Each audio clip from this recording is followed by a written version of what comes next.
की जसं पाणी तसं वाणी, तसंच जसं अन्न तसं मन. तर इकडे येत असं त्याच्या आधी मी तत्पूर्वी माननीय गजानन वाघ सरांना विनंती करते की त्यांनी यायचं आहे आणि आपला अनुभव सांगायचा आहे. त्यानंतर कृपया आपण अधिक वेळ न घालवता व्यासपीठाकडे येऊन आपला अभिप्राय द्यायचा आहे.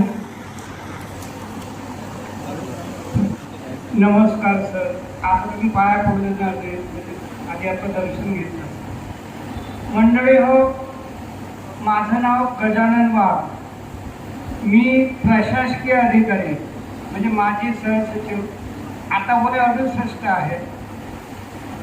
आणि माझ्याबद्दल तुम्हाला लोकांना खूप प्रेरणा मिळेल, कारण मी 2 भूमिकेत बोलणार आहे. एक स्वतःचे अनुभव आणि तुमचे थोडे कान पण, कारण आयुष्यभर कनिष्ठांचे कान आम्ही कोरले, वरिष्ठांनी आमचे कान कोरले.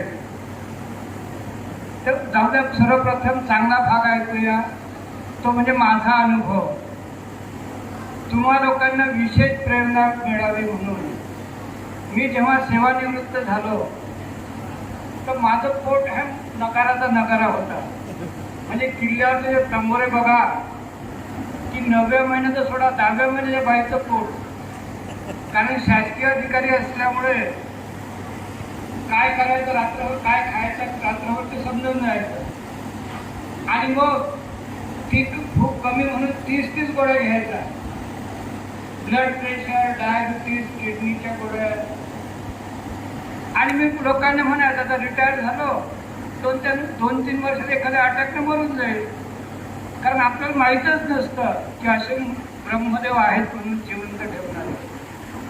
आणि रसाळच्या गुरुजींना मी 3-4 वर्षापूर्वी यूट्यूबवर पाहिलं आणि त्यानुसारच फॉलो करत गेलो.